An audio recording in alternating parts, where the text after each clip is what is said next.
il nostro cuore sotto una coperta scura,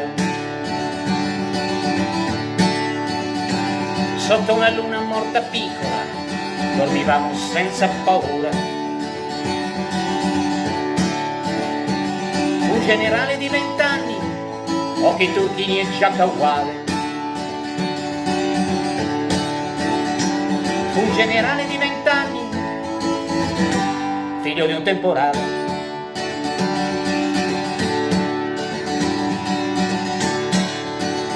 I nostri guerrieri troppo lontani, sulla pista del bisogno.